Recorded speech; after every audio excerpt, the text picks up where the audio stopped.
दामाद जी, हैप्पी दिवाली। आपको दीपावली की हार्दिक शुभकामनाएं।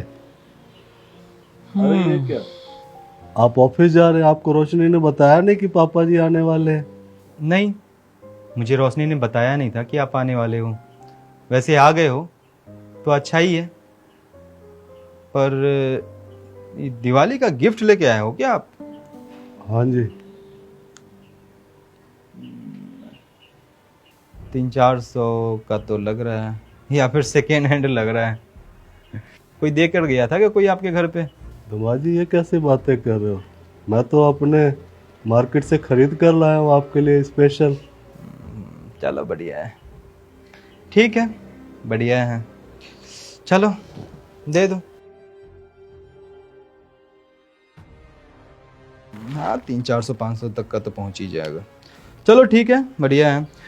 मैं आपको छोड़ देता हूँ, फिर रास्ते में ऑफिस के लिए निकलता हुआ। नहीं नहीं दामाद जी, आप भी रुको, और मैं तो आया हूँ तो कुछ देर तो रुकूंगा ना। बेटी से कुछ बातचीत करेंगे, और आप भी बैठोगे तो अच्छा लगेगा। देखो, अगर आपको साफ साफ बोलना है कि खाना पीना खा के जाना चाहते हो आप, हाँ, बेटी से मिलने के बहाने, तो मुझे कोई तकलीफ नहीं होगा। वैसे बस मैं आपको याद दिला दूं, जो बाप होते हैं ना, वो अपने बेटी के घर का पानी तक नहीं पीते हैं। आप तो खाना पीना के बारे में सोच रहे हो। चलो, ये तो अच्छी बात है। आप बैठ जाओ, मैं बोल दूंगा रोशनी को कुछ बढ़िया ही खाने पीने का इंतजाम करें। मैं जा रहा हूँ ऑफिस, मुझे अर्जेंट काम है इससे भी ज़्यादा। ये कहाँ लेके जा रहा था मैं? ठीक है, आप रुकिएगा नहीं? क्यों रुकूं मैं? मुझे ऑफिस जाना है, मुझे ऑफिस का काम कंप्लीट करना है, मैं क्यों रुकूं? दामाद जी, आप तो मेरे से बहुत अच्छे से बात करते थे, बहुत इज्जत करते थे मेरी। आज आखिर ऐसा क्या हो गया जो आप इतना रूडली बात कर रहे हो मेरे से? मैं आपसे रूडली बात कर रहा हूँ, ऐसा आपको फील हो रहा है? फील क्या हो रहा, दिख ही रहा है, और बात कर ही रहे हो। दिख भी रहा है, बात भी कर रहा हूँ। चलो बढ़िया है, आपको महसूस तो हुआ कि कुछ तो गलत हो रहा है आपके साथ। ज़्यादा अगर आपको डिटेल में जानकारी चाहिए तो आप अंदर आओ, मैं आपको सारा कुछ बताता हूँ। आ जाओ।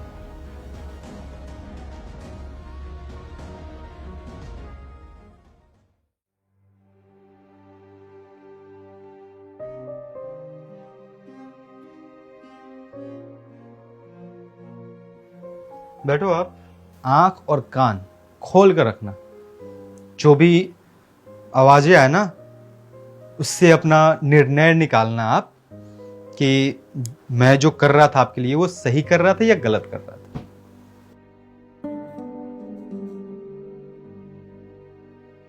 रोशनी, पापा आए हैं। क्या? पापा आए हुए हैं। बढ़ गया मेरा काम। अब ना पूरा दिन काम करूंगी, बैठने की फुर्सत नहीं मिलेगी मुझे। नौकरानी हूं ना मैं तो फ्री की। आपकी फैमिली और आप मुझे फ्री की नौकरानी लेके आया ना। पत्नी तो हुई नहीं, घर की बहू तो मैं हुई नहीं। मेरी बात सुनिए, अभी त्योहार आ रहा है, और त्योहार पे ना मैं नहीं चाहती हूँ कि मेरा मूड ना खराब हो बिल्कुल भी, समझे? एक तो मेरे पास ऑलरेडी इतना काम है, उसके ऊपर से आपकी फैमिली आ गई है। पापा, अपने बाप को बोलो कि वहां से वो निकल के चले जाए। उनके पास बड़े बेटे भी है ना, उनके पास वो जाए। हमारे पास क्यों आते बोझ बनने के लिए, खर्चा कमाने के लिए? अब दिवाली आ गई है, उनको कपड़े देने पड़ेंगे। मुझे पता है ना सारा उनका बहाना। उसके बाद यहाँ जाएंगे तो पैसे लेके जाएंगे, वो भी इतना। रोशनी, वो बाहर ही बैठे हुए हैं, थोड़ा सा धीरे बोलो, सुन लेंगे तो अच्छा नहीं लगेगा। मैं चाहती हूँ कि वो सुने, उनको ना शर्म आए कि वो किस पे बोझ बन रहे हैं। अरे इतनी उम्र हो गई, समझदारी नहीं है क्या? पता है, अगर मेरे पापा होते ना, कभी भी इस तरह से हरकत नहीं करते। उनके पास भी बेटा बहू है, और कभी भी ना इस तरह से उनको परेशान नहीं करते। जितना परेशान ना मुझे आपका बाप करता है वो, समझे? चुपचाप से ना अपने बाप को बोलो अपने बड़े वाले बेटे के पास जाए, या फिर ना दोबारा वापस गांव लौट जाए। लेकिन मैं इस घर में नहीं रखूंगी, और अगर वो इस घर में रहेंगे ना, मैं इस घर में नहीं रहूंगी। दिमाग खराब करोगे ना त्योहार पे। अच्छा सुनो, मैं उनको समझा दूंगा और जाने के लिए बोल दूंगा। बस एक छोटा सा बात मानोगे मेरा? क्या है? बस चल के उन्हें एक बार नमस्ते बोल दो। यही रह गया बस करना। चलो आ रही हूँ।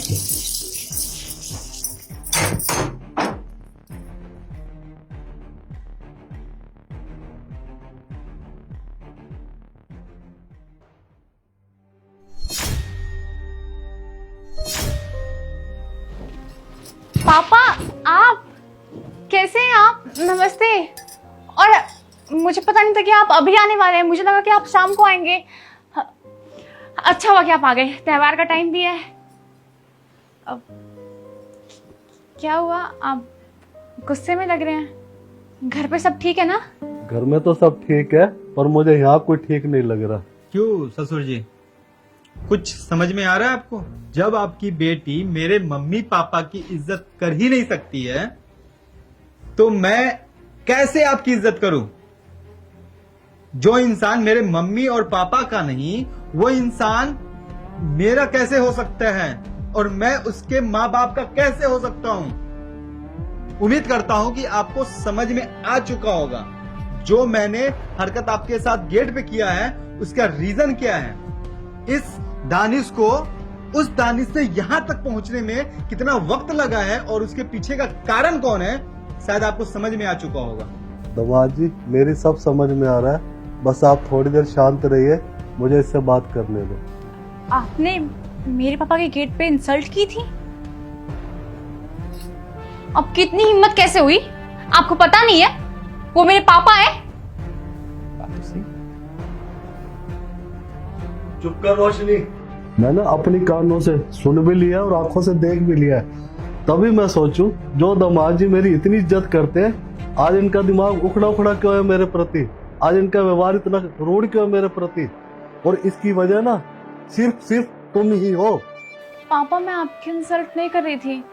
हर त्योहार पे इनकी फैमिली आ जाती है, मेरा काम बढ़ा देती है, इसलिए बस मुझे गुस्सा आ गया था। अच्छा, माँ बाप अगर बेटे के घर नहीं आएंगे तो कहाँ जाएंगे? वो इस घर के मालिक है और ये बेटा भी इस घर का मालिक है, और माँ बाप अपने बच्चे के घर नहीं आएंगे तो किसके घर जाएंगे? बता, नहीं बताना कहाँ जाएंगे वो? और फिर पहली बात, उनका घर, उनका बेटा, उनका सब कुछ, तू कौन होती है मना करने वाली? भाई क्यों नहीं आएंगे भाई इस घर में? भाई दानिश के माँ बाप नहीं आएंगे तो कौन आएगा यहाँ? भाई देख, हमारा हक नहीं बनता यहाँ आने का, हक उन्हीं का बनता है। कायदे से ये तेरा ससुराल है, मायका नहीं है। तू इस घर में बहू बनकर आई है, मालकिन बनकर नहीं आई। मालकिन तो उस दिन बनेगी जिस दिन इस घर के अंदर पूरी इज्जत के साथ इस घर को संभालेगी, सबकी इज्जत करेगी। और तू क्या कर रही है? तूने तो दानिश के माँ बाप का जीना हराम कर दिया और वो तेरे को दुश्मन लगते हैं। क्यों भाई? सास ससुर असली माँ बाप होते हैं, हम केवल जन्म देने वाले हैं। समझ आ गई? तेरी आज जो पहचान है ना, तेरी आन बान शान ससुराल से और ससुराल वालों के नाम से है। इनकी इज्जत करेगी, इनकी इज्जत बढ़ाएगी, तभी हमारी इज्जत बढ़ेगी। समझ आ गई?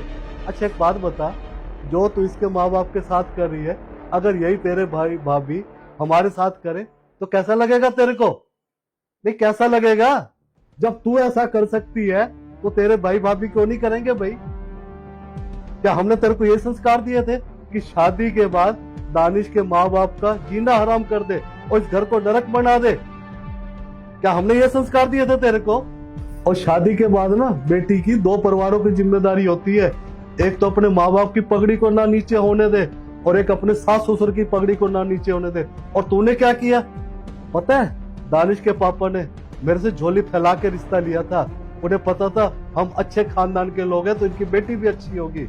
अभी भी 4 दिन पहले मुझे एक शादी में मिले हैं, उन्होंने तारीफें की हैं और मुझे नहीं पता था कि वो झूठी तारीफें कर रहे हैं। तेरी इतनी बेइज्जती करने के बावजूद भी उन्होंने तेरे बाहर किसी के आगे मतलब बात तक नहीं उछाली, इवन मेरे आगे भी नहीं कहा। बिकॉज मैंने पूछा भी बेटी की कैसे, यार बहुत सेवा करती है हमारी, बहुत वो कर रही है, उसने तो घर को स्वर्ग बना रखा है। इतनी झूठी तारीफें कर रहे थे। ये होते खानदानी लोग। इतनी बेइज्जती होने के बावजूद भी उन्होंने एक शब्द मेरे आगे नहीं निकाला। अरे सीख दानिश से। दानिश मेरी कितनी इज्जत करता था, पापा जी करके आगे पीछे होता था। उन्होंने कभी फर्क नहीं समझा कि ये रोशनी के माँ बाप है या मेरे माँ बाप। और तू क्या कर रही है? बाप बेटे में फर्क कर रही है, परिवार के अंदर टुकड़े करी, परिवार के अंदर जहर घोल रही है तू। बहू का काम ये नहीं होता भाई, कोई भी ब्याह करके लाता अपने बेटे का किस लिए लाता है कि बहू घर में आएगी, घर को स्वर्ग बनाएगी, घर को अच्छा सजाएगी, इज्जत बनाएगी। और तूने क्या किया? उनकी उम्मीदों पे खरे उतरने के बजाय उनकी उम्मीदों को ही तोड़ दिया तूने। I'm really sorry. एक बात बताऊं ना, ये सॉरी सॉरी से कुछ नहीं होगा। जो इसका दिल दुखा है, इसके माँ बाप का दुखा है, वो बेचारे यहाँ आए रहने के लिए, जो त्योहार का टाइम है, अपने बेटे के साथ खुशियां मनाएंगे। और तूने क्या किया? बेइज्जत करके उनको यहाँ से निकाल दिया। क्यों भाई? वो अपने घर में नहीं आएंगे तो कहाँ जाएंगे वो? पापा देखिए, मुझे प्लीज माफ कर दीजिए, मुझसे बहुत बड़ी गलती हो गई। गलती नहीं से गुनाह कहते हैं, और गुनाह की कोई माफी नहीं होती, गुनाहों की सजा होती है। दामाद जी, अब तो मेरा ना यहाँ 1 मिनट रुकने का मन नहीं है। और जो तुमने मेरे साथ किया ना, बल्कि मुझे लगता है कम किया है। मेरी बेटी की हरकतों के हिसाब से ना तुम्हें तो मुझे जूते मार के भगाना चाहिए था बाहर। पापा कैसे तुमने तो मेरे साथ बहुत कम किया है जिस हिसाब से मेरी बेटी की हरकतें हैं। नहीं पापा जी, मैंने जो किया था बस इसे एहसास दिलाने के लिए किया था कि जो तुम मेरे माँ बाप के साथ करती हो, अगर तुम्हारे साथ ही अगर वैसा हो तो तुम्हें कैसा लगेगा। बाकी कुछ भी अगर मेरी तरफ से गलती हुआ है, मुझे माफ कीजिए। नहीं दामाद जी, जो तुमने किया बिल्कुल सही किया, मैं इसी चीज का हकदार था। नहीं पापा जी, आप गलत समझ रहे हो मुझे, मैं ऐसा हो ही नहीं। दामाद जी, तुम ऐसे नहीं हो, पर मेरी बेटी ने तो हरकतें ऐसे की है ना। मेरी बेटी की वजह से तुम बदले ना मेरे प्रति। वैसे तुम ऐसे नहीं हो, और तुम सही बदले हो। इसको तभी पता चलेगा जब इसकी अपनों की बेइज्जती होगी। देख लिए, आज तुम्हारे कारण जिस ससुर को मैं इतना इज्जत करता था, आज वो भी मेरी बात सुनने से इनकार कर रहे हैं। पापा प्लीज। दामाद जी, अब मुझे इजाजत दो।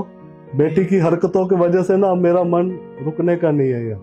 पापा मेरी बात सुनिए, मुझे प्लीज माफ कर दीजिए। किस हक से मुझे कह रही है पापा? पापा वाली इज्जत रखी है तूने मेरी? पापा की तो तूने गर्दन झुका दी, पगड़ी भी झुका दी। माफी की तो बात छोड़, मैं तो तेरी ना शक्ल देखने पसंद नहीं करूंगा। अब मैं उसी दिन इस घर में आऊंगा जिस दिन दामाद जी कहेंगे कि रोशनी अब मेरे माँ बाप की अच्छी इज्जत कर रही है, और एक एक घर को संभाल लिया उसने, और घर के अंदर एक अच्छा माहौल कर दिया है। उसी दिन आऊंगा, उससे पहले नहीं आऊंगा। पापा मेरी बात सुनिए प्लीज। बिल्कुल नहीं सुनूंगा, बिल्कुल चुप। पापा मेरी बात सुनिए ना, ऐसे त्योहार से पापा घर से जा रहे हैं, प्लीज। शायद तुम्हें एहसास हो चुका होगा कि जो तुमने मेरे माँ बाप के साथ किया था, उस चीज का वक्त अभी गुजरा नहीं है। अपनी गलती सुधारो, बाकी सब चीज ठीक हो जाएगी। मैं चलता हूँ ऑफिस।